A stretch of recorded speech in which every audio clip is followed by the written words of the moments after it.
breaking news for you. A sentencing just wrapped up for the former sheriff's deputy convicted of killing a woman in her Springfield, Illinois home after she called 911 for help. Sean Grayson, he was convicted of second-degree murder last October for the 2024 shooting of Sonya Massey. CBS News reporter Karen Watt joins us from the courthouse in Springfield, Illinois. Karen, what can you tell us? How many years was he sentenced? Yeah, Mugo, it was certainly an emotional morning in court. They spent an hour in there deliberating during that time, and ultimately the judge handed down a sentence of about 20 years in prison, plus 2 years mandatory supervised release. We are about to hear from the family, who definitely showed an outpouring of emotion. We heard sniffles and tears. They're expected to address us pretty soon in here. But Sean Grayson right now is 31 years old. If he were to serve that entire sentence, he would be about 51 by the time he is to get out. He is eligible for parole, though, so that could also cut his time in prison short. We did hear from 4 victim impact statements, including Sonya Massey's 2 kids, who are 16 and 19, her son and daughter, and then also from Sonya Massey's parents as well, who gave emotional, compelling statements. And we also heard from Sean Grayson himself, which was much of a shock to many sitting in the courtroom, but he ultimately expressed remorse and said, "There's no words I could say to take back their pain," but he admits that he was unprofessional that night, and he said he apologized. He said there was something I could do to bring her back. So amid all of those statements, that is the sentence the judge ultimately handed down: 20 years in prison with 2 years mandatory supervised release. We're going to hear from the family pretty soon, so we'll hand it back to you. Thanks, Mugo. Okay. Karen Waugh, thank you so much for your time today. Hopefully we can see what the family have to say about the sentencing. Meanwhile, sentencing just wrapped for the former sheriff's deputy convicted of killing a woman inside her Springfield, Illinois home after she was the one who picked up the phone and called 911 for help. You're looking at the mugshot for Sean Grayson, convicted of second-degree murder last October for that 2024 shooting of Sonya Massey. CBS News reporter Karen Waugh was in that courthouse for the sentencing. It's been an incredibly emotional morning here inside the courthouse in Springfield, Illinois. The judge ultimately sentenced Sean Grayson to 20 years in prison plus 2 years of mandatory supervised release. This was met with a lot of cheers from the family and also from supporters outside the courthouse. We immediately started hearing chants of Sonya Massey's name, as well as Black Lives Matter. In speaking to the family immediately after the sentencing, they made it clear that these are the best case scenarios given this unfortunate circumstance. Again, they were not very happy with this conviction of second-degree murder in the first place. The family was hoping for that conviction of first-degree murder, which would have yielded a sentence of anywhere from 45 years to life in prison. But given that 20 years is the maximum sentence for second-degree murder, they are happy that the judge ultimately sentenced Grayson to this maximum sentence. Ultimately, they told us that 20 years is not enough, but again, it is the best case scenario in this instance. They ultimately said, quote, "Abuses of power will not be excused or minimized," saying that this case, this sentencing, sets a precedent for several other cases involving law enforcement and involving race relations across the country. They also said that they were super thankful for all of the support and the love from strangers across these past 2 years. We also heard from Sonya's father, who gave perhaps one of the most powerful statements in court. He ultimately said that while he's overwhelmed with joy, he does want Sean Grayson prosecuted federally after this. Take a listen at what he had to say. I'm just overwhelmed with joy. We prayed that this would happen, that he would get the maximum sentence, but we look forward to him being prosecuted federally for violation of Sonya's civil rights. I don't care about who's running this country right now, but I'm going to let you know that as her dad, I want him prosecuted federally too, so that when his sentence is up here in the state of Illinois, he can begin his federal sentence in the federal penitentiary. That's real shit. Now, ultimately, speaking to several members of the Massey family, they say they don't believe justice fully exists for Sonya, but now with this maximum sentence, they hope they can put some closure to this chapter of their lives and move forward. Back to you. Now, a judge just sentenced Sean Grayson to 20 years behind bars. The former Sangamon County Sheriff's deputy was convicted of killing Sonya Massey after she called 911 for help. Mayor Kawash is live in Springfield. You were in court, Mayor. Massey's children gave impact statements. Yeah, very emotional morning here in court, in a packed courthouse with protesters outside, many family members here inside. But the Massey family erupted in tears and some joy as Judge Ryan Cadigan handed down a 20-year sentence to Sean Grayson. That's the maximum allowed under his second-degree supposed hot water from the motherfucking we saw stove getting thrown on the cop that said he was going to pop her in the head. Sonya Massey, very emotional in court, and there was a handful of family members there for Deputy Sean Grayson. Now, Grayson made the decision in court to address the family and the courtroom himself, expressing a lot of emotion and remorse that we hadn't seen up until this point. He apologized for the entire incident, admitting that he made several mistakes on the night that he shot and killed Sonya Massey in her home in July of 2024, saying he wishes that he could bring her back, while also asking the family for forgiveness in the long run. What he said before he shot her. Victim impact statements, two of those from Sonya's children and then both of her parents as well. Grayson looking straight at each family members as they addressed the court, at that time showing no emotion. Both of her children speaking about the permanent harm this has done to their family, their own mental health, and how they survive each day. At one point, Sonya's mother, Donna, ended her statement looking directly at Grayson, saying, quote, "Sean Grayson, I rebuke you in the name of Jesus." Those are the exact words Sonya allegedly said to Grayson before he shot her three times in her home on July 6th of 24. During the trial, Grayson had told investigators he thought her, quote, rebuke meant she intended to kill him. Now 572 days since that shooting, Grayson officially sentenced to 20 years in prison, followed by 2 years of supervised release. We just heard some initial reaction from the family and attorney. I am just overwhelmed with joy. We prayed that this would happen, that he would get the maximum sentence. But we look forward to him being prosecuted federally for violation of Sonya's civil rights. I don't care about who's running this country right now, but I'm gonna let you know that as her dad, I want him prosecuted federally too, so that when his sentence is up here in the state of Illinois, he can begin his federal sentence in the federal penitentiary. Now, we have also seen protesters continue to gather outside the Sangamon County Courthouse both before and after the sentencing, chanting 20 years is simply not enough. The judge today also denying a motion from the defense requesting a new trial. The defense says they do plan to appeal this sentencing here in a few weeks. So Grayson now set for 20 years in prison. That'll be followed by 2 years of supervised release. We are expecting to hear more comments from the Massey family here shortly after this sentencing to learn more about their reaction. We did hear from Grayson's family. They said they have no comment at this time. Live from Sangamon County, Mayor Kawash, ABC 7 Eyewitness News. Marie, this is the maximum sentence for Sean Grayson, who was found guilty again of second-degree murder last October. It is a case that has sparked national outrage and renewed scrutiny over police use of force. Now, the judge sentenced Grayson to 20 years plus 2 years of mandatory supervised release. The former deputy here is convicted of shooting and killing Sonya Massey, a 36-year-old unarmed black woman, in her home back in July of 2024. She had called 911 that day to report a prowler. Body camera video shows Grayson shooting her after he claims Massey was acting erratically. Massey's parents testified in the hearing, and her 2 teenage kids all made statements. Here's what her family said after the judge handed down that sentence. Bob, what up? Thankful for all the love and support that everybody has came out and shown. These are your kids. And I'm grateful that we got the maximum sentence that we could. 20 years is not enough, but like, they did what they could do. And we serve an awesome God, because never in the history of these United States has a law enforcement officer been given this kind of sentence, a maximum sentence of 20 years. We don't think that's enough, and the law needs to be changed here in Illinois. Now, Sonya Massey's father, who you just heard from there, says he will now work to get Grayson federally charged, he says, for violating his daughter's civil rights. Grayson is expected to serve at least half of his 20-year sentence.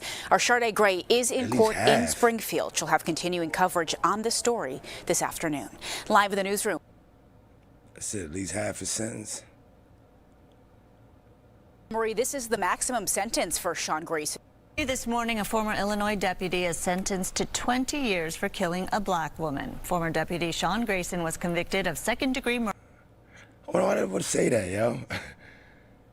This cop has been sentenced to 20 years for killing a black woman. Just something about that was said. For fatally shooting Sonya Massey in 2024. Massey, a 36-year-old single mother, had called 911 about a prowler outside her home. The situation escalated inside her home, leading Grayson to shoot her in the face. The case sparked outrage, a $10 million settlement, and reforms in police training and hiring transparency. So they get a federal judge in Minneapolis slammed ICE for defying court orders during immigration crackdowns. Chief Judge Patrick Schultz.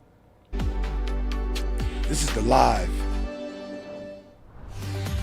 Of these killings, right? Within seconds, that these people are domestic terrorists. But the truth is that they're not, right? And American people could see this, right? They're Montessori school teachers, they're ICU nurses, they're stay-at-home moms, their dads on their way to drop their kids off at school.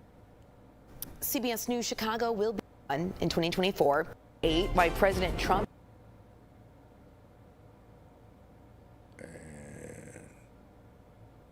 Side with one turning deadly, the other sending a person to the hospital. Home was convicted for Dana Kozlov. Why prosecute both of these incidents? Plus, court continues in Downers Grove today after a pregnant mother was stabbed to death before her home was set on fire. Why prosecutors think the motive could be tied to a Facebook marketplace exchange gone wrong. Also in court, the former sheriff's deputy convicted of killing Sonya Massey will learn his fate today. We have a preview of the sentencing of Sean Grayson. Good morning, everybody. So good to be with you. I'm Marissa Perlman in for Dana Kozlov this Thursday. Thanks for joining us for yet another Friday Eve. We are checking in on your forecast this morning, and let's send it over to meteorologist Mary Kay Kleist with more on that First Alert weather forecast. Good morning. Yeah, you look cold, motherfucker. Can we get to this?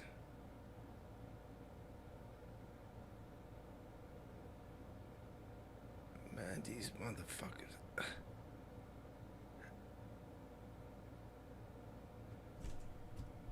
Arrested on narco-terrorism and drug trafficking charges.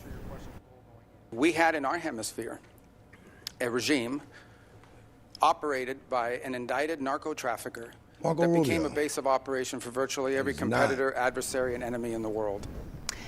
Rubio was not able to give a timeline. All right, we have some breaking news. For you. A sentencing just wrapped up for the former sheriff's deputy convicted of killing a woman in her Springfield, Illinois home after she called 911 for help. Sean Grayson, he was convicted of second-degree murder last October for the 2024 shooting of Sonya Massey. CBS News reporter Karen Waugh joins us from the courthouse in Springfield, Illinois. Karen, what can you tell us? How many years was he sentenced? Yeah, Mugo, it was certainly an emotional morning in court. They spent an hour in there deliberating during that time, and ultimately the judge handed down a sentence of about 20 years in prison plus 2 years mandatory supervised release. We are about to hear from the family who definitely showed an outpouring of emotion. We heard sniffles and tears. They're expected to address us pretty soon in here. But Sean Grayson right now is 31 years old. If he were to serve that entire sentence, he would be about 51 by the time he is to get out. He is eligible for parole, though, so that could also cut his time in prison short. We did hear from 4 victim impact statements, including Sonya Massey's 2 kids, who are 16 and 19, her son and daughter. He's only 31. And also from Sonya Massey's parents as well, who gave emotional, compelling statements. And we also heard from Sean Grayson himself, which was much of a shock to many sitting in the courtroom, but he ultimately expressed remorse and said, "There's no words I could say to take back their pain," but he admits that he was unprofessional that night, and he said he apologized. He said there was something I could do to bring her back. So amid all of those statements, that is the sentence the judge ultimately handed down: 20 years in prison with 2 years mandatory supervised release. We're going to hear from the family pretty soon, so we'll hand it back to you. Thanks, Mugo. Okay. We all know this Karen case. Waugh, thank you so much for your time today. Hopefully we can see what the family have to say about the sentencing. Meanwhile, sentencing just wrapped for the former sheriff's deputy convicted of killing a woman inside her Springfield, Illinois home after she was the one who picked up the phone and called 911 for help. You're looking at the mugshot for Sean Grayson, convicted of second-degree murder last October for that 2024 shooting of Sonya Massey. CBS News reporter Karen Waugh was in that courthouse for the sentencing. It's been an incredibly emotional morning here inside the courthouse in Springfield, Illinois. The judge ultimately sentenced Sean Grayson to 20 years in prison plus 2 years of mandatory supervised release. This was met with a lot of cheers from the family and also from supporters outside the courthouse. We immediately started hearing chants of Sonya Massey's name as well as Black Lives Matter. In speaking to the family immediately after the sentencing, they made it clear that these are the best case scenarios given this unfortunate circumstance. Again, they were not very happy with this conviction of second-degree murder in the first place. The family was hoping for that conviction of first-degree murder, which would have yielded a sentence of anywhere from 45 years to life in prison. But given that 20 years is the maximum sentence for second-degree murder, they are happy that the judge ultimately sentenced Grayson to this maximum sentence. Ultimately, they told us that 20 years is not enough, but again, it is the best case scenario in this instance. They ultimately said, quote, abuses of power will not be excused or minimized, saying that this case, this sentencing, sets a precedent for several other cases involving law enforcement and involving race relations across the country. They also said that they were super thankful for all of the support and the love from strangers across these past 2 years. We also heard from Sonya's father, who gave perhaps one of the most powerful statements in court. He ultimately said that while he's overwhelmed with joy, he does want Sean Grayson prosecuted federally after this. Meanwhile, sentencing I got judge. the actual father talking, which is what I'm going to bring up now. The actual dad. Should be the actual dad saying something. Oh, no, that was the wrong whatchamacallit. Actually, I got to save it to the right playlist. It's going to take a second. That's the right playlist. As we refresh this. Meanwhile, sentencing just wrapped for the former sheriff's deputy convicted of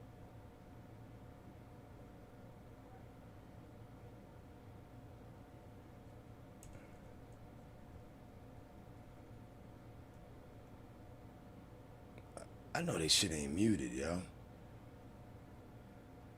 What was taken from Sonya's 801 South 11th Street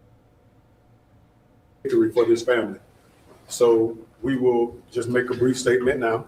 You all are aware that we will be having a follow-up press conference at 801 South 11th Street immediately afterwards, okay? So first and foremost, I'd like to say good morning. My name is Cliff Jones, and I We come on air following Sean Grayson's sentence. The former Sangamon County Sheriff's deputy who shot and killed Sonya Massey in her Springfield home in 2024 now knows he'll be behind bars for 20 years. The Massey family is reacting and about to speak with the community. We're going straight to live coverage over in Springfield. Sean Grayson represents another meaningful step towards justice for this family. While no sentence can ever restore what was taken from Sonya's family or undo the harm that was caused by this horrific act to this community, this outcome affirms a critical principle that no one is above the law, and an unlawful use of force will carry meaningful consequences. This case is about acknowledging Sonya's family, their humanity, confirming the gravity of what occurred when she was killed in her own home after calling for help, and law enforcement's responsibility to protect the public rather than place them in harm's way. The passage of Sonya Massey law, which strengthens police hiring standards here in the state of Illinois, reflects a broader recognition that failures in the system must be addressed to prevent future tragedies like this from occurring. We hope today's sentence sends a clear message that abuses of power will not be excused nor minimized. We thank the prosecution, their office for presenting the facts and the evidence that allowed the court to reach its decision. Ben Crump Law remains committed to standing with Sonya's family as they continue to grieve and heal. At this time, we will let the family members, her immediate family members, give their immediate reactions to today's decision. We'll start with her daughter, Sonya. Her daughter, Summer. I'm thankful for all the love and support that everybody has came out and shown, and I'm grateful that we got the maximum sentence that we could. 20 years is not enough, but like they did what they did what they could do. You know what I'm saying? Ain't really got too much to say. Thank you, Summer.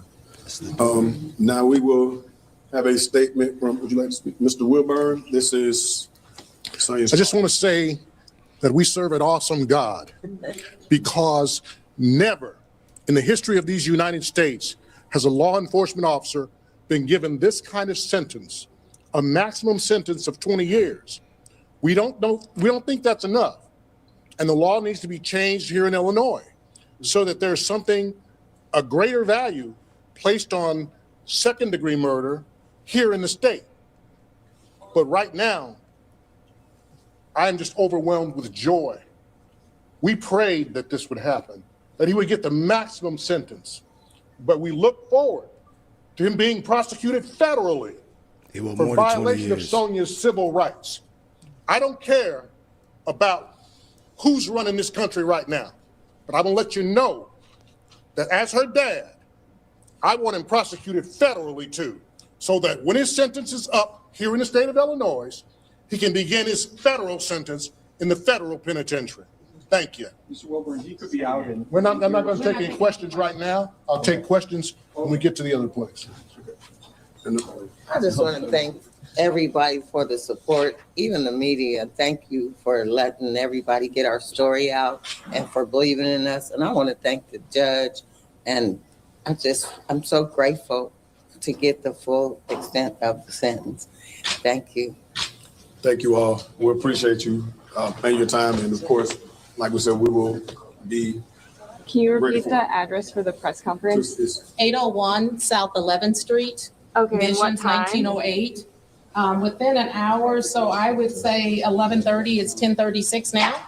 Okay. Is Summer's name spelled like Summer? Traditional. Yes. Again, that was the Massey family and friends addressing the community following Sean Grayson's 20-year sentence. He's the former deputy who shot and killed Sonya Massey in her Springfield home in July of 2024. Stay with WCI3 on air and online for more details throughout the day. We'll, of course, provide updates and live updates.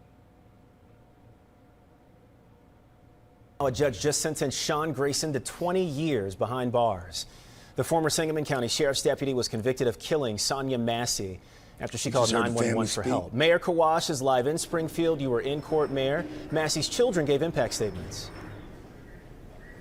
Yeah, very emotional morning here in court, in a packed courthouse with protesters outside, many family members here inside. But the Massey family erupted in tears and some joy as Judge Ryan Cadigan handed down a 20-year sentence to Sean Grayson. That's the maximum allowed under this second-degree murder conviction that he faced.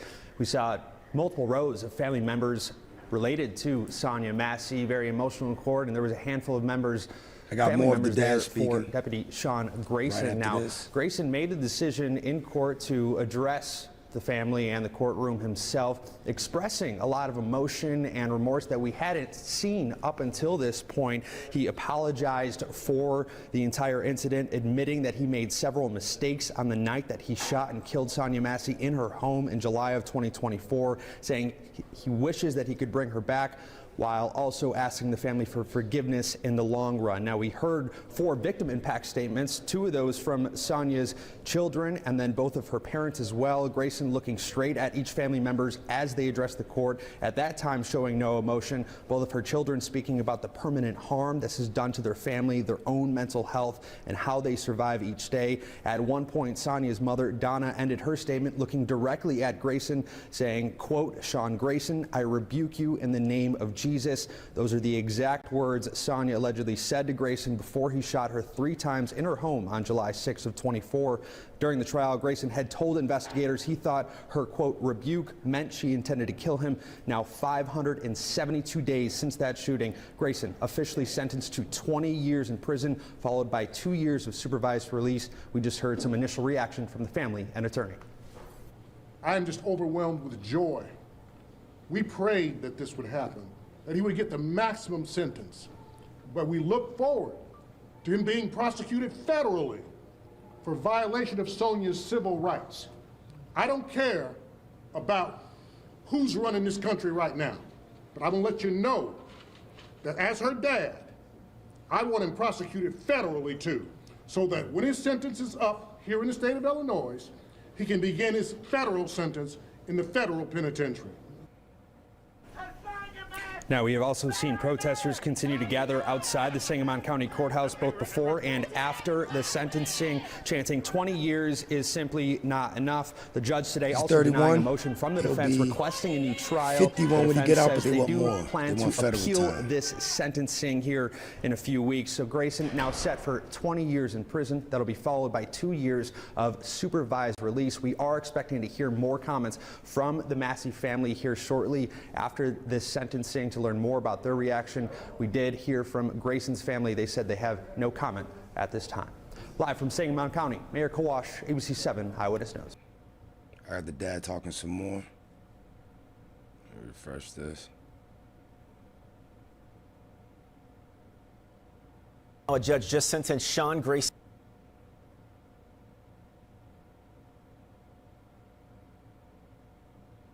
Welcome back. Now to a former Illinois sheriff's deputy sentenced to 20 years in prison today for the murder of Sonya Massey. Her family, including her mother and son, calling it, quote, a just sentence for Sean Grayson. I just want to say I am ecstatic, so happy. We did it, all of us together.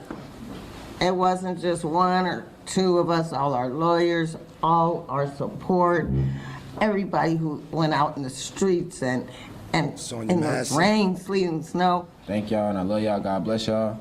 And I am happy with the verdict today of him getting 20 years. I'm glad he got the maximum sentence. In court earlier, Grayson expressing remorse and admitted what he called, quote, terrible decisions on the night that he killed Massey after she called 911, reporting a possible intruder at her home.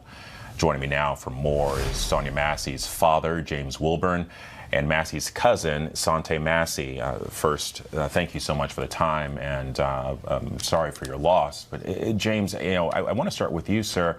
I mean, how are you feeling about today's news?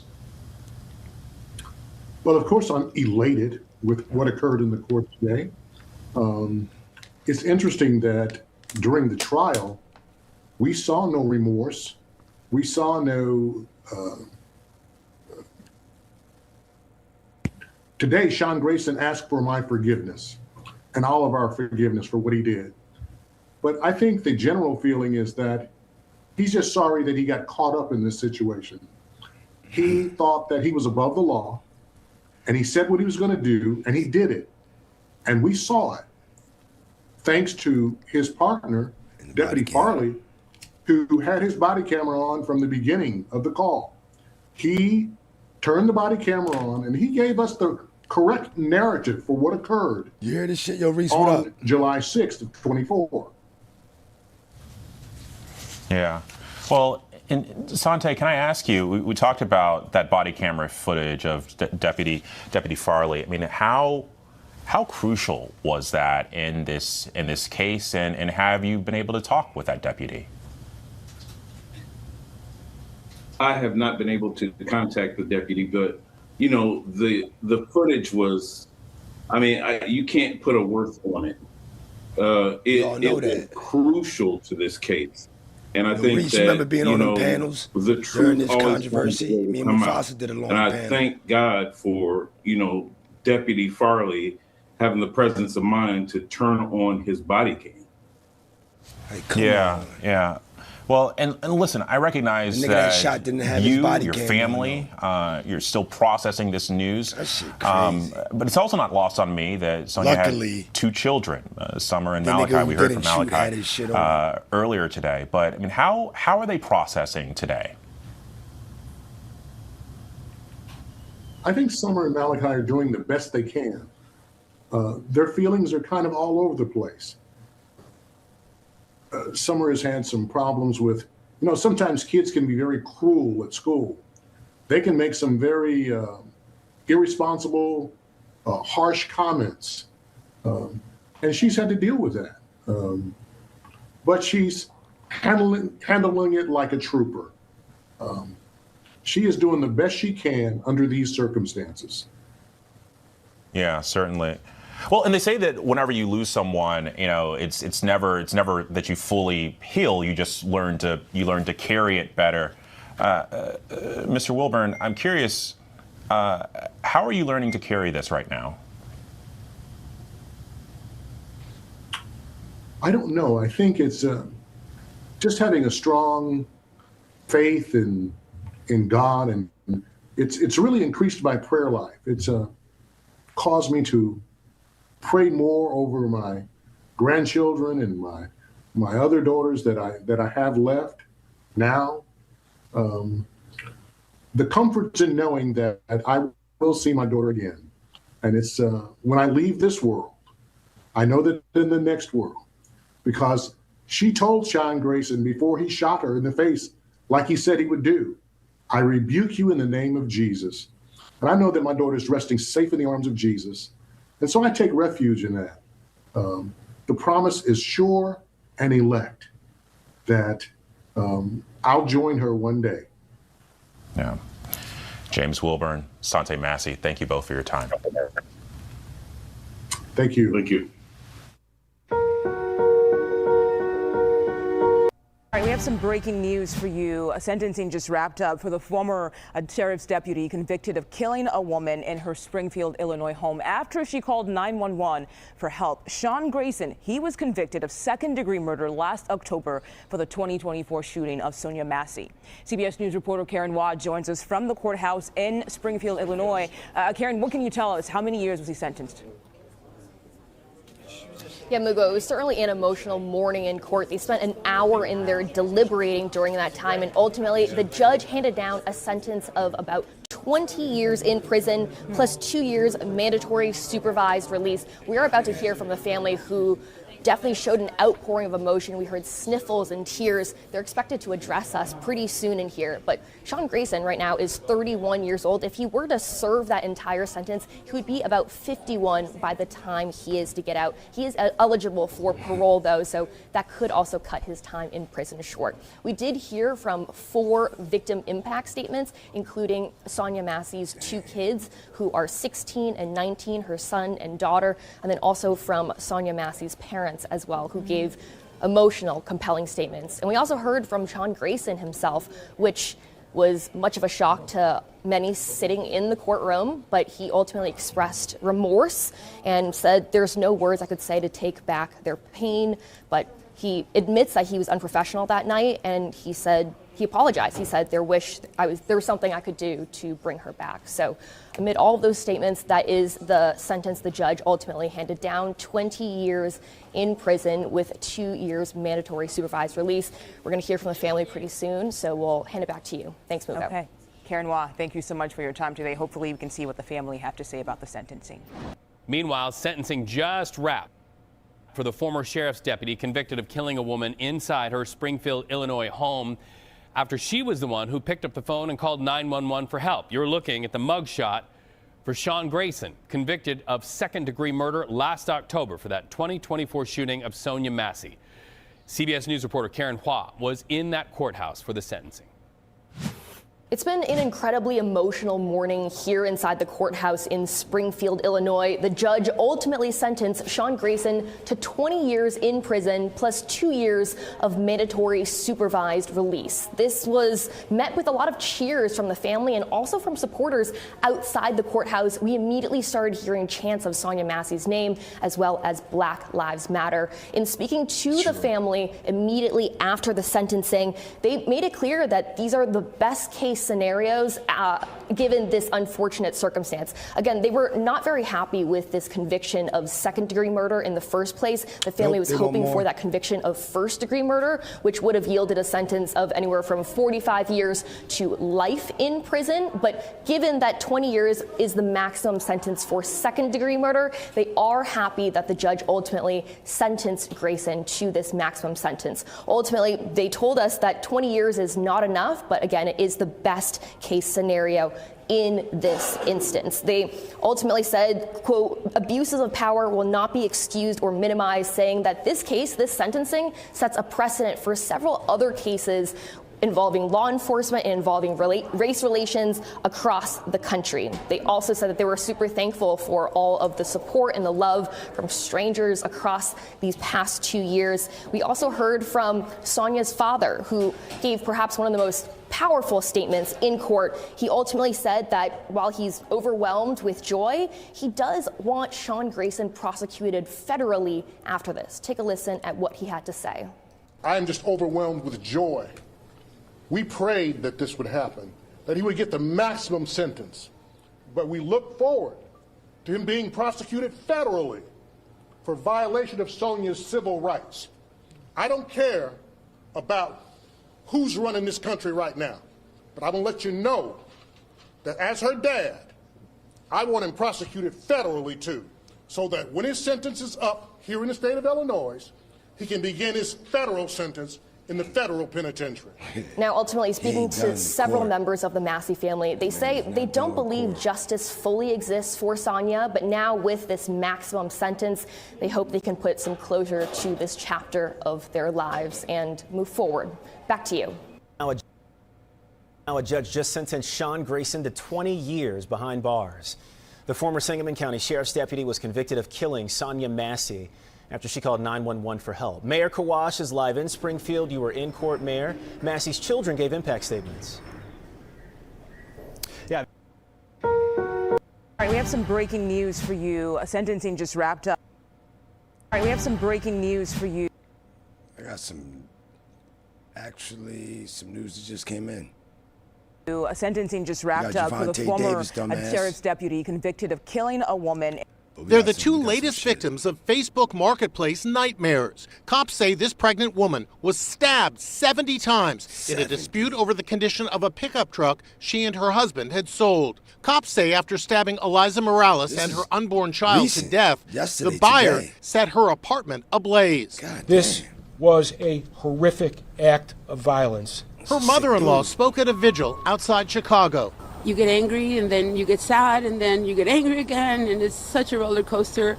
And in Columbia, Missouri, a decorated Marine, Ryan Burke, was shot dead at his home during a Facebook Marketplace deal to sell his iPhone.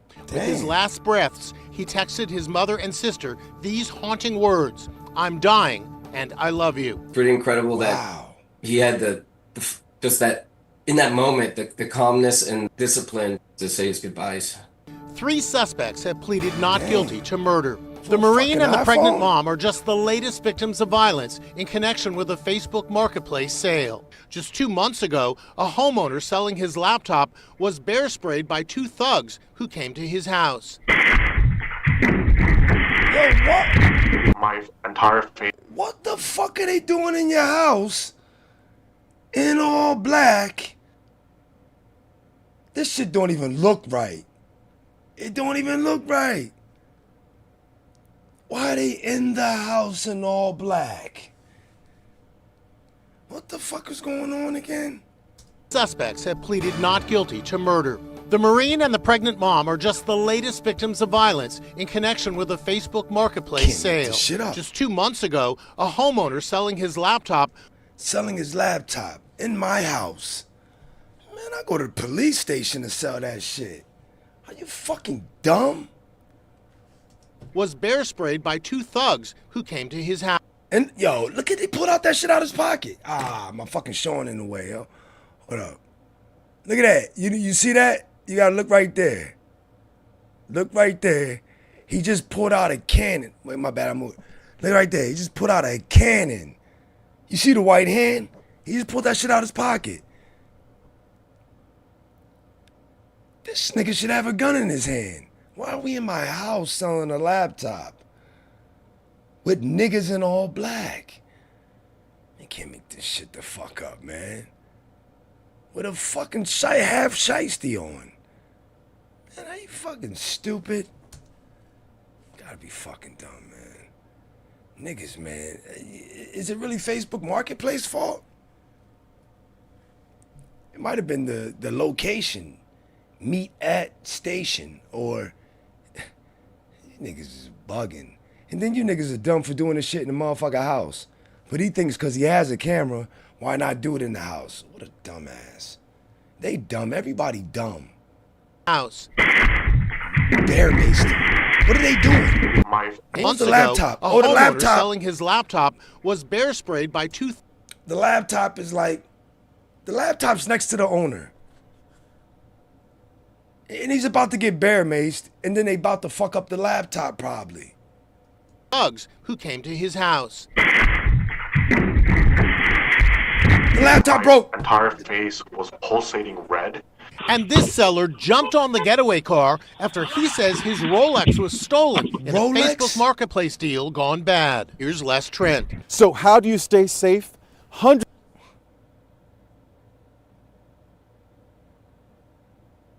This nigga jumped on the car when his Rolex was stolen.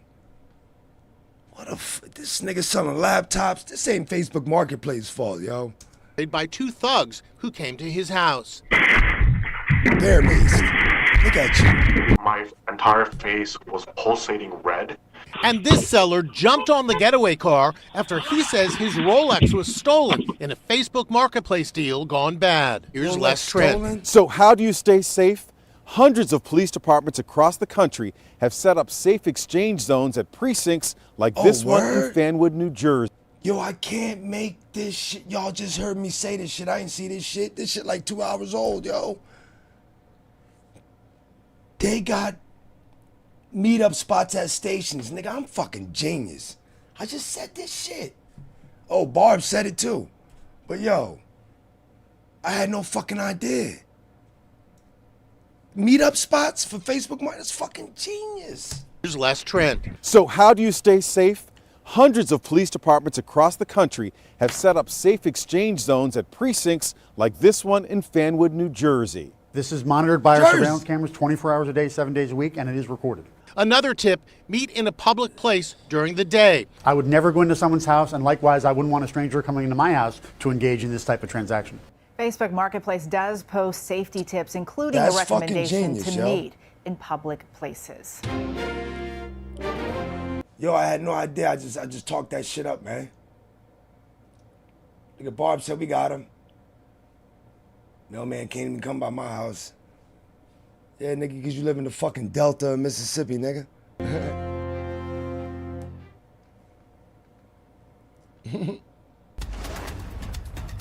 A Philadelphia EMT is accused of stealing on the job from a deceased woman. You hear that the victim's shit? family says it was all caught on video. Gary Robb is now facing multiple charges in connection with the alleged theft, and the fire department says he's no longer employed by them. Our Jennifer Lee is live at the Philadelphia District Attorney's Scumbag office, and shit, Jen, this man. happened a few months ago. Why is the family coming forward now? Yes, the family of Nanette Santelli, they have been heartbroken, and they actually tell me they had a conversation recently with the man accused at a court appearance, and the family claims instead of showing any sign of remorse, he said it was a victimless crime. If you know anything about a South Philly Italian family, your aunts are your mom. A family still in mourning over the loss of Nanette Santilli. The 72-year-old who died in October was a beloved mother, grandmother, sister, and aunt. Her nephew, Vincent Giorgio, identified her body after she died of natural causes in her Center City condo. He says the family remains traumatized after Ring surveillance video appears to show a Philadelphia EMT stealing something out of her wallet. Prosecutors say it was a couple $100s in cash. It's a betrayal of trust, especially to the family. It was too smooth, it was too easy, very nonchalant. You got something on that Luigi Mangione. Decided to keep saying to the family who were sitting outside crying, myself in there, that he's very sorry for our loss and how apologetic he was. Philadelphia police identified the EMT as Gary Robb and say he was arrested in December and now faces 3 misdemeanor charges, including theft. The fire department declined to comment but confirms the 41-year-old is no longer a member of the department. Giorgio also shared this video right before the alleged theft, where Robb acknowledges there's a camera in the room. The Ring camera. That's what's blowing us. That's what's blowing her up. He stared at the camera. He told his counterparts there's a camera, and can still rob someone and still think took that the he did cash. nothing wrong.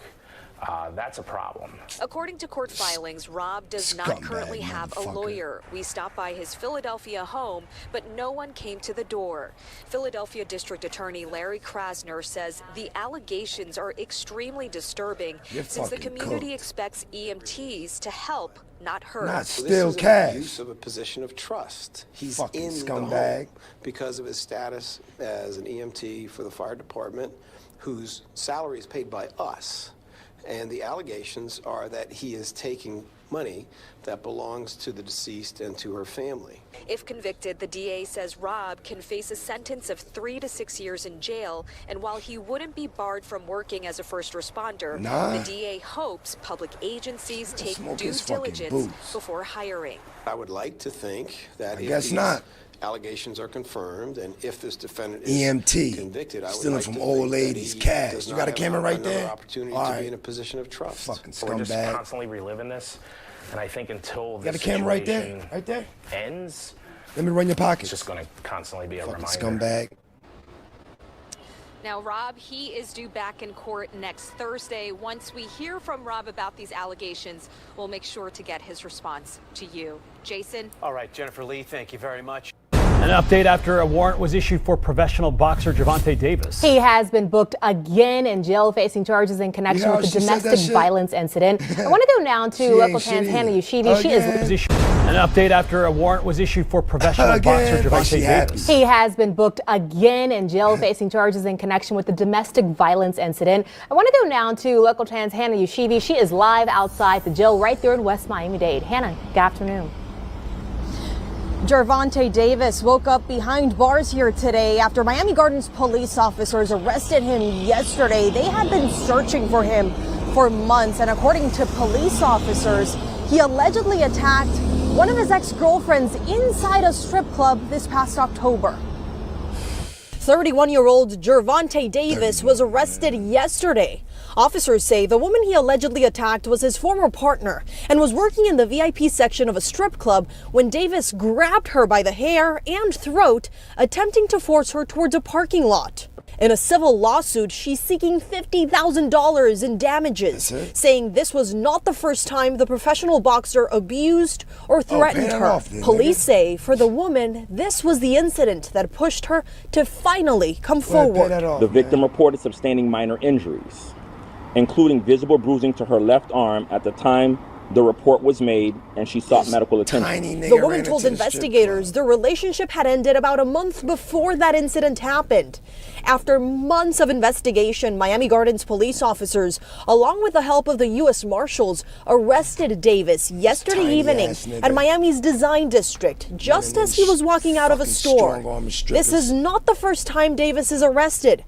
This most recent video shows him bonding out of jail, surrounded by correctional officers, granting him some sort of special treatment nobody else, to our knowledge, has received at the jail after submitting bond. For this new crime, he's now facing these charges. Battery, false imprisonment, and attempted kidnapping. Earlier today, Davis faced a judge. Mr. Davis, you are ordered to stay away from the alleged victim. Also, no contact with the victim either directly, indirectly, in person, in writing, by telephone, or through third parties. Do you understand the stay away order, sir? Yes. We're expecting the professional boxer to bond out of jail any moment now. He's set to pay $8,500. That judge also telling him that he can't go back to that strip club where this incident happened. That's the very latest from TGK in West Miami-Dade. Hannah Yashivi, Local 10 News. A mother is grieving the loss of her 3 young sons after they fell through the ice on a pond. It happened yesterday in Bonham, about 65 miles northeast of Dallas in Fannin County. Fox 4's Vanya Castillo has more from the mother who jumped in to try to save her children. 3 fucking boys. Well, the 3 brothers tried saving each other after one of them fell into this pond right behind me, which is on private property. Now, I spoke to their mom, who says their heroic actions are exactly what she expected from them.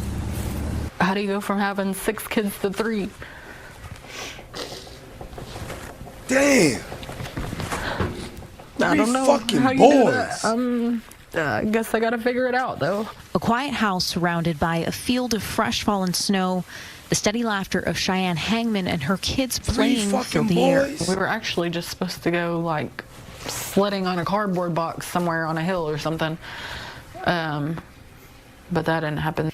Instead, her 3 boys ventured off across the field. I told them to stay off the ice, stay away from the pond. In a matter of seconds, their lives would be changed forever. 6-year-old Howard went onto the thin ice and fell in. His 2 older brothers, 8-year-old Caleb and 9-year-old AJ, rushed into the water to save him. I expected the other one to try to save the other one and the other one to go after the other one. Yeah, I expected that. Hangman says her daughter ran to her screaming that her brothers were drowning. I thought I was going to make it all the way to him. She says it took her less than 30 seconds to get to them, but as soon as she went onto the ice, it broke beneath her as well. The ice was breaking as I would set them up there, and I was just like, I couldn't win. I couldn't win that battle. I was 3 of them, 1 of me. John Ramsey, the Bonham High School football coach, was nearby and heard screams for help. He was able to save the mom. Any person in that situation would have done the same thing, he told us. I was simply close enough to help in a moment of crisis. Hangman says that as soon as she came out of the water, she knew. I knew that they were already gone. I knew that they were already gone, and I needed to get myself together for the other 2 that watched the whole thing. Through grief, she's holding on to the memories of her boys. AJ he wanted to be a football star. He wanted to play football. That's all he wanted to do. And Caleb, he was just like 3 boys. A soul you would want to be around, happy all the time, singing, dancing, his hair just flapping everywhere. And Howard was just, that's all I can describe him as, is goofy. He liked to make people laugh. The brothers that fought, loved, and died for each other. They were mean to each other, but once something happens, goes down, they're right there for each other. Remembering the moments they had together. That day, I was just kissing Caleb on his cheeks, and he was just sitting there smiling, like I was just kissing him for no reason. And he was just like, what are you doing? Like, and the ones she wishes for. Because I didn't get to kiss the other ones. Not that day. The Fannin County Sheriff's Office is investigating, and this is part of a standard procedure. Now, the family is trying to raise money to help lay these 3 beautiful boys to rest. If you would like to help, you can head to our website at fox4news.com. Vanya Castillo, Fox 4 News.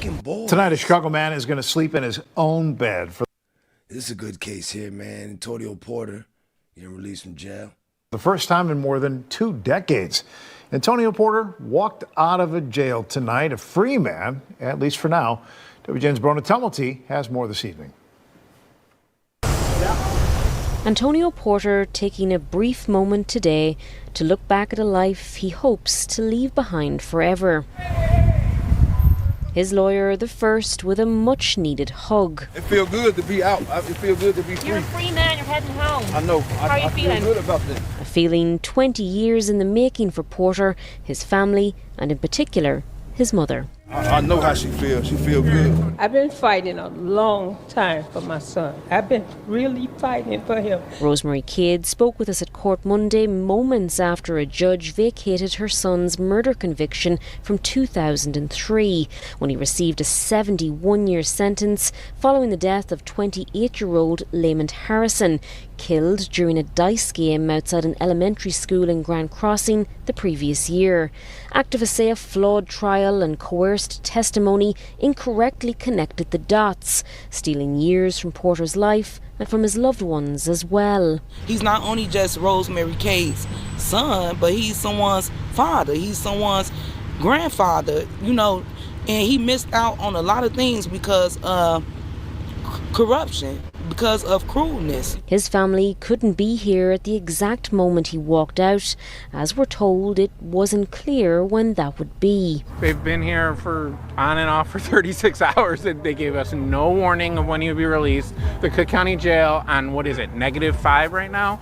They release him without any notice. It's inhumane, and the sheriff's department should answer to it. It's awful. And his ordeal is far from over, because the state's attorney's office will now decide whether to move forward with a new trial, meaning Porter's release comes with terms and conditions, including an ankle monitor. It's the best feeling ever, but I'm still not free. I have an ankle bracelet on. I still have an ankle bracelet on. They still don't believe in my freedom. So for now, though, he's just glad to finally be heading home. I think he's really excited to be with family and people who care about him. The support from the family is really important. They're all showing up now. I could read something from the case real quick.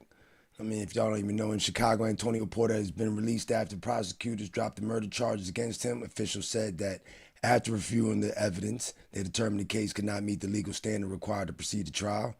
The decision does not mean the crime did not occur. It means prosecutors concluded they could not prove the charges beyond a reasonable doubt in court because of those evidentiary issues. The state declined to move forward and Porter was released from custody. Authorities have indicated that investigation may remain open if new evidence becomes available. The case that has drawn attention to the high burden of proof in homicide prosecutions and ongoing concerns around charging decisions and due process in Chicago. You know what I mean? So he's ready to move on, start his life again. The state's attorney's office in a statement saying they are committed to bringing charges and upholding public safety where evidence meets legal standards. Porter is due back in court on the 10th of March. We're at the Cook County Jail tonight. Brona Tumulty, WGN News. Family members identifying the 19-year-old killed outside a grocery store in southwest Philadelphia less than 24 hours ago as Russell Williams Jr. Investigators believe he was simply in the wrong place at the wrong time and shot by another 19-year-old who police say stole a bicycle from a SEPTA bus moments before gunning down Russell. Our Kelly Rule reports. Damn. Russell's parents tell me he was their only child. They say they are devastated and angry because they feel Russell was doing all the right things and they as parents were doing all the right things, and he still senselessly had his life taken away. He loved everybody. He would brighten up this room if you seen him. A smile.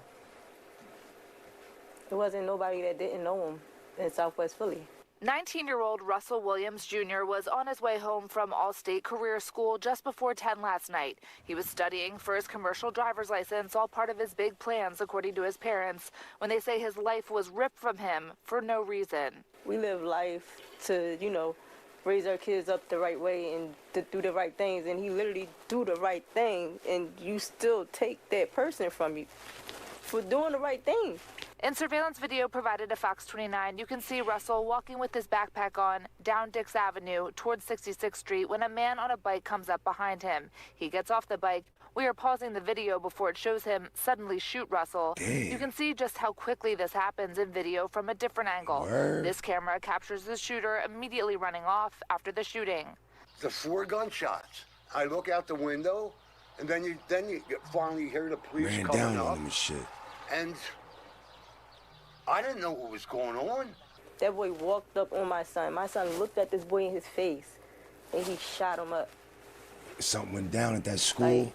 It don't matter. Somebody had an exchange of words. Philadelphia police say they have a 19-year-old man in custody. They believe he stole this bike moments earlier from a bike rack on the front of a SEPTA bus at 64th Street and Lindbergh Boulevard. Then, after the deadly shooting, police say the shooter ditched the bike and robbed a second individual of an electric bicycle in the area. The investigation led officers to the Wawa at 84th Street and Bartram Avenue, where they say they took the 19-year-old into custody and found a gun on him. He took somebody's greed for nothing. Russell's mom says this is their family's second senseless tragedy. Her younger brother, Lashad Merritt, was killed in the July 2023 Kingsessing mass shooting. She says her son shared his location with her at all times, and last night she traced him to the hospital, never imagining she would get the news she did. You can tell him to be careful. I literally told him before he walked out the door, I said, be careful, I love you. And you can tell him that, but it just don't matter. Police say this is still an active investigation. If you have any information, they ask that you call Artifacts, what up, man? 215-686-TIPS. Reporting outside police headquarters, I'm Kelly Rule, Fox Y'all 29. even peep you, man. I even peep you, dog. Federal agents. Damn, I don't know how I missed that shit. Yo, what up, Reese? What up, yo? You can hear me? Man, you should be on stage.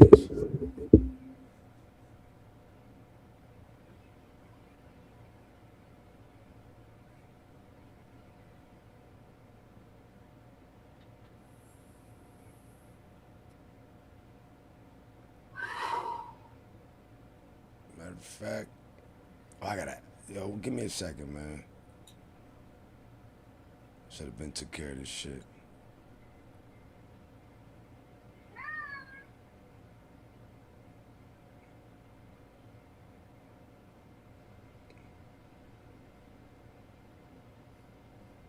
Yeah.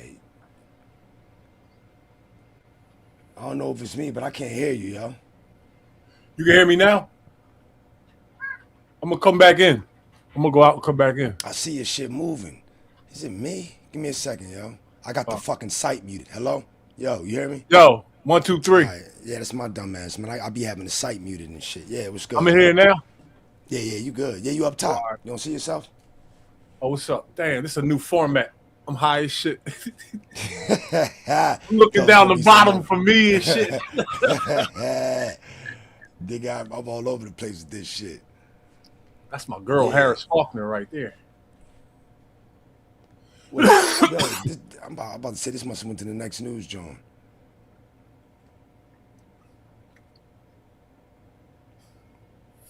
In Minneapolis continue to take off the streets the worst of the worst. Today, I did add this. It was this is about. Yeah, I gotta refresh this shit. Yeah, this is about hundreds of criminal migrants arrested in a red state crackdown. Wow. DHS announced the arrest of 5 violent illegal immigrants over just a 24-hour period. They include 2 accused sex acts with minors, 1 with an assault conviction, and another convicted of assault with a deadly weapon. President Trump praised the operations in Minneapolis and other cities. We have brought down crime very substantially in Minnesota. We've taken out thousands of hard criminals, hardened, vicious, horrible criminals. New Orleans, Louisiana, I was asked by the governor of Louisiana to help them with New Orleans. It was a disaster, and crime is down 54% in about 3 weeks. The operation in Louisiana that the president was talking about is called Catahoula Crunch. And since early December, agents in and around New Orleans have continued arresting nearly 300 criminal illegal immigrants. Republican Louisiana Governor Jeff Landry is in focus. And Governor, it is great to see you. The last time we were together on that HBCU campus in Southern University. So it's good to see you today. Talk to me about what is working on the ground as you work with ICE.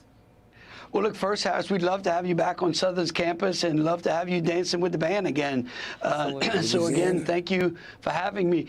Look, again, when ICE agents came to Louisiana, we made it clear that we wanted to ensure that we took criminal illegal aliens off of our streets. I mean, we have seen a reduction in crime. A lot of that has been because of the resources and assets and the cooperation that President Trump and Secretary Noem have given to the state of Louisiana. And it is real. It is tangible. Our people are safer today because of those operations. What's going on in Minneapolis is really a dereliction of duty by those government officials who are basically stoking this type of protest. Remember, the president, Secretary Noem, those ICE agents are simply following the law. Those are laws that were passed by Congress. Those are immigration laws.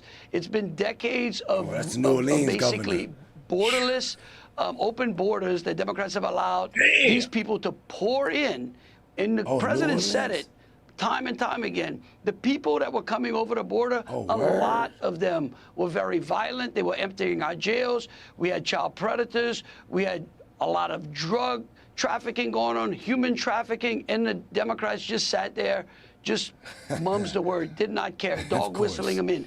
And then they wreak havoc on our cities, there's a lot of and Mexicans we have to do illegals in something about it. New But in Orleans. Louisiana, it's a safer state today than it was before. Look, obviously, there are pockets in the country of Democrat-led areas as well. You've got Houston, Boston, where they are. Well, look at Mayor Bowser in Washington, D.C. early on in this process, cooperated with ICE. I thought this was an interesting development. Apparently, Attorney General from Minnesota, Keith Ellison, has told Tom Homan, the borders are now, and basically just signaling that now entities can and may begin giving notice to ICE should they be housing and then letting go any wanted criminal illegal aliens. That seems to be a shift, but that's how the law works. So are they no longer a sanctuary city would be what I would ask. Get rid of illegals the whole term. Look, if Keith is going to do that, It'll take more than one term. Kudos out, big shout out to him as well, because again, that's It'd just be funny if common this shit sense. just stopped Why the next would you term. want to allow violent You hear about the criminals election fraud shit in Fulton on County? your street? I mean, why would you do Yo, that? I That's the whole reported on that reason we have yesterday, bail. nigga. That's the whole reason we have a criminal I justice live system. streamed that shit But if you yesterday. come into Yo. the country, if you came into the country illegally and then you Right commit when that violent shit acts, dropped. that gives us the ability to And I immediately said, you know what deport that's you and yo, let get me you pause this shit. completely not. You know what I said that shit is from? Man, What? Man, what the fuck am I talking about? I need to bring that shit back up. I should have my fucking stream saved. Yo, I said that shit is from Yo, Trump getting back all the niggas that was in that courtroom. He's It was lying in everybody. What was her name? Willie Mae, Willie Fannie Willis, her fucking with another nigga. I mean, yo, he coming for everybody, and I said that in yesterday's live stream. Like, yo, he gonna get everybody. Yo, everybody who fucked with him is falling, dog. And it was all niggas. You don't even know where Barack Obama is. You don't know where Biden is. You don't know where Kamala. You don't know where nobody at. All niggas. They gonna get all them votes. They clean house. FBI director came down. It's a wrap. Shit. Not only off of our street, but out of our And these country as illegals? well, and that keeps people safe. There is new Fox polling, and I want to get your reaction to this. It Niggas shows should be out of work, 52% of jobs and all voters that. overall approve of President Trump's job performance on border security. I bet. Looking party by party, 85% and 89% of Republicans approve of Trump's job on immigration and border security. Yo, pause So it. he's doing well there. But when you look at the majority... Put them numbers back. What? On percentages they just showed. 89%. Approval. Yo, how does it make you feel? Immigration. 91% of the people you know want women and children to be violated. I mean, I don't know anything that has a clean way of getting things done. Dog, if you're for illegal immigration, you want children to get hurt. Everyone understands what happens when you open the gates. They know this. Everybody, Sharon knows it, Freezy knows it, Venus knows it. All them woke people, they all know it, bro. They try to spin things the same way the news does, and that's evil and sinister. These are children we talking about. Your political battles don't matter no more now. When kids come into the picture, right? How you think it should be done? Yo, if somebody's bothering kids and women, get them out of here. Get them out of here. And if a soccer mom is hiding them, get her out of here. So if you make it here safe, you should be good. If you go through the legal process, fuck with us. Oh yeah, these niggas ain't going through the legal process. You know that shit. You know that shit. I mean, a one out of 300 is gonna get scraped up and they was legal. But I mean, I don't know no clean job getting done. I know niggas ain't been in the news lately, except for the usual shit. Yo, the way the news is lying about this whole situation, all them people should be charged with federal crimes, but they not. What, Minneapolis or everywhere? Everywhere. Everywhere. They lying everywhere, dog. It's sinister. Sad, man. I don't understand what's going on, fam. I don't know what they trying to do. They cleaning up. I mean, that shit ain't supposed to look good. Who you think was going to do it? I think niggas going to get more jobs and more shit might happen. I mean, if I wasn't an ex-felon, dog, I would join ICE and get that check quick as hell. Quick. Hold up, you going to be doing the violating. Come on, nigga. Of Republicans approve of Trump's job on help immigration and border security. So he's doing well get no there. desk job. But when you look at the majority, the number is much lower. How do you account for that? Yeah, again, I just think it's a lot of propaganda. I mean, I'd like to go and ask those same Democrats if they like their communities to be dangerous or they want their streets safe. Do they want their children to be able to walk to school, or do they want to have to worry if they send them on the sidewalks that dangerous, unfortunate, violent things are going to happen to them? And I would like to see what that response is. Look, when you lean in and you make public safety the #1 priority, all Americans benefit. I mean, it is something that transcends across party lines. I still have not met anyone out there that likes to invite criminals into their homes. Have you seen any pushback in your state early on in this? I mean, things are working now. So as you said, no, we cooperated. But what about in the beginning? Because it seems, you know, when you look at Minneapolis, then you had the church that was hit by protesters just next door in St. Paul. Is it just Minnesota? No. Well, I can tell you, at the beginning, there was a little bit of uneasiness, but we worked through it with the local officials, irrespective of their party affiliation. We made sure that everyone understood what the laws were, what the operations were, why they were here, and then we leaned in. We also ensured that the state police worked with the ICE agents, local law enforcement as well, to make sure that we didn't have the unrest that's going on in Minneapolis. And we certainly didn't go out there and basically incite it or encourage it. In fact, we did the opposite. We said, if you're going to act like that, I can tell you this, if someone would have kicked an ICE vehicle in New Orleans when they were there, they were going to jail immediately. Governor Landry, great to have you today. Thank you for this being ain't in Minneapolis, y'all. Thank you. This ain't Minneapolis. Hey, it's Will Kane. Click here to subscribe to the Fox News. I mean, what better way to say it? He's New Orleans, like, man, this ain't Minneapolis, man. Fuck you up. Oh, you heard about that escape for that Mangione?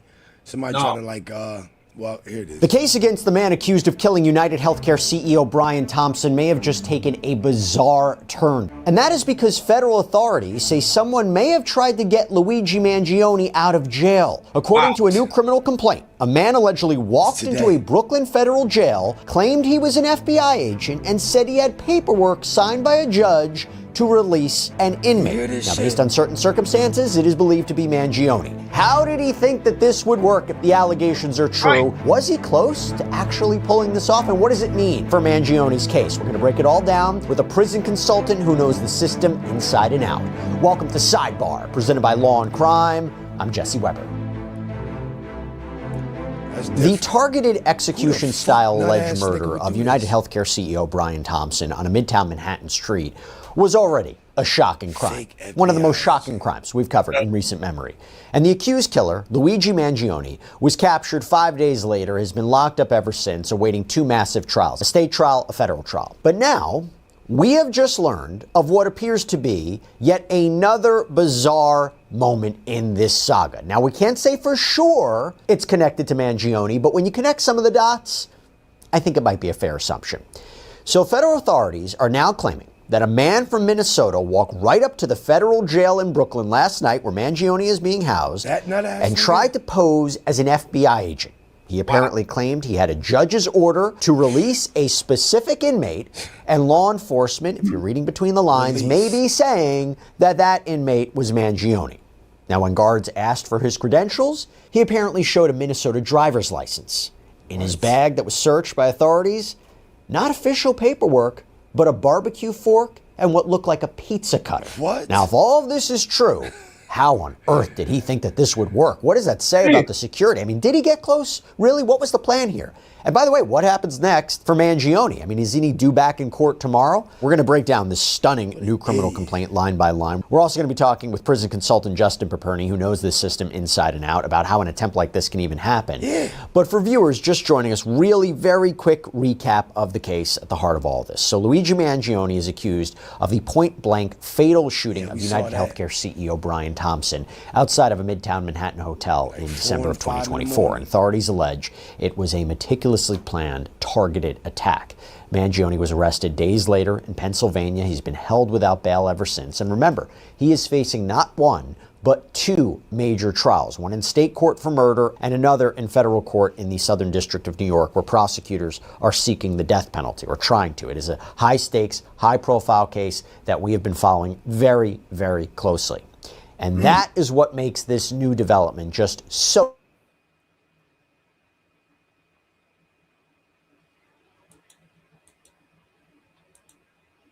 What happened?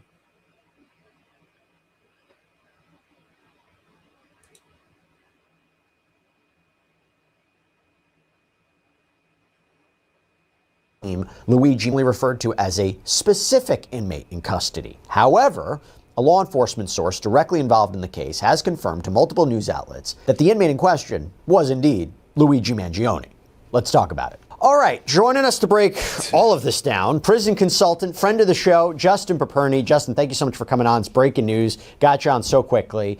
Have you heard of something like this before? I mean, it sounds like something out of a movie, but I do wonder, how easy is it for somebody to maybe pose as an agent, as a member of law enforcement, say the right things, get somebody out of jail? Well, the first part is right. This is exactly like what we would see sensationalized on television. It was successful once in the movie Catch Me If You Can, where Leonardo played Frank Abagnale as a pilot and he flew the plane. That was a very long time ago. But people see something on television, like someone breaks into a prison or they walk in, they give a dramatic speech and they're going to release the person. They're just delusional. And I think when someone is in crisis and they're spiraling, they're looking for meaning. And if they're a fan of someone, they think they're a hero. So it's very easy to play the part and put on the costume. But when you have a prison that is trained for deception and these sorts of things, knowing there was a protocol to release someone, in about 17 seconds, they realize we're dealing with someone who isn't stable. And they did the right thing by finding out if he had any weapons. He did, and they arrested him. So it's easy to dress the part, nearly impossible to execute it. Can you elaborate on that, what the protocol is in place? If there was to be a release that wasn't in the news, right? There wasn't an appeal or a habeas motion where the conviction was overturned. They have to be immediately released. If there was some other reason for an agent to go in there and take somebody out pursuant to a court order, how much advance notice does a jail, a prison get? What is the protocol as far as you know?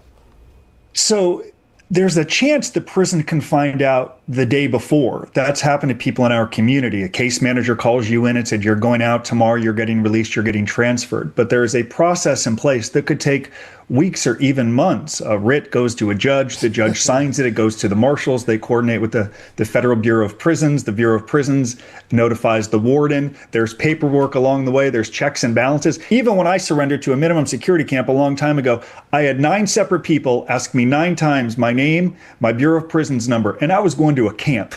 So one thing they have is a process that they follow, and it's the reason they knew in about 6 seconds this wasn't legitimate, and they did the right thing by making sure he did not cause harm to anyone, including himself.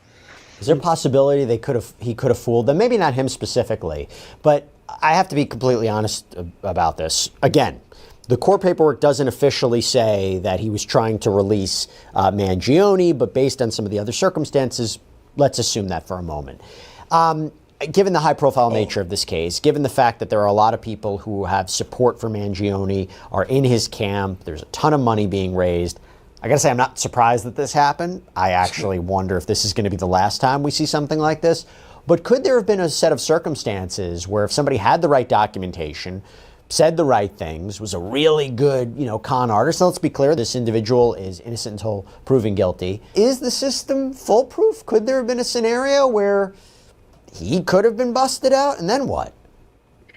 I don't think there's any scenario unless it was an inside job, unless this person is coordinating with someone who works inside of the institution to enable and make it happen. And again, that's right out of television as well. So given the problems at MDC over the years, starting with Epstein and the accusations these guards weren't properly doing their job, it's heightened alert times a million inside of that prison, especially when you have so many high-profile prisoners coming in and out of there. So in no world would he have been successful. And sometimes, like, when this person is clearly going through some crisis, if true, and sometimes when going through crisis, the last thing you want to do is move like slowly and deliberately to improve your life. You make really quick, short-sighted action. So 10 or 30 minutes of his life could lead to a very lengthy federal prison sentence. I wish he thought it through, and if true, I hope he gets help that he desperately needs, because had he discussed this with anyone rational, they'd have said, dude, stop immediately, please. You will never be successful.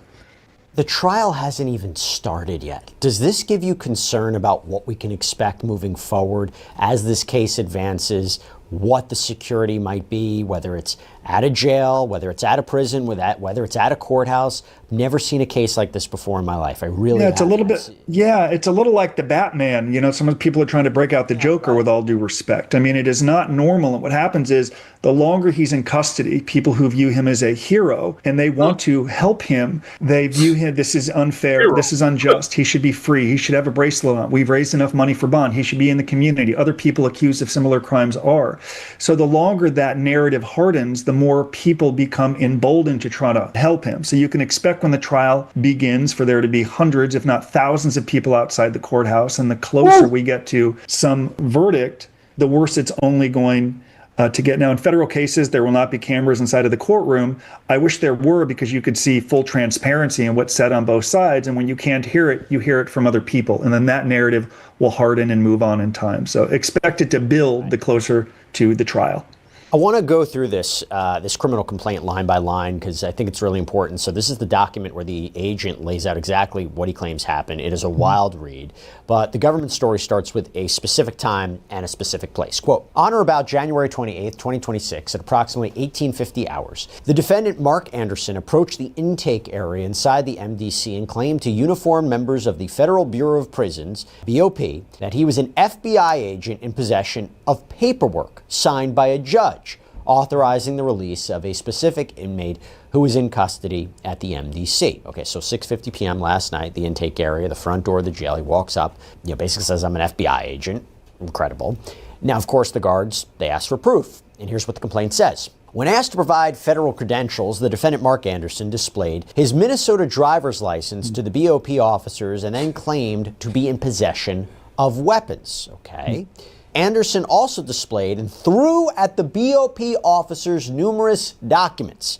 I have reviewed those papers, and they appear to be related to filing claims against the United States Department of Justice. Justin, I gotta say, there's a part of it where he goes in with this level of authority, but he had nothing.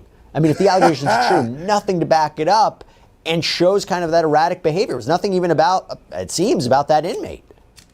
Yeah, to me, it shows that he spent about 15 seconds planning this. An ID grabs, I think I read it was like a barbecue pitchfork or something akin to that. Let me get that. Let me throw that. Quote, Mark Anderson was detained by members of the BOP, and a backpack he possessed was searched to reveal a large barbecue-type fork and a round steel blade.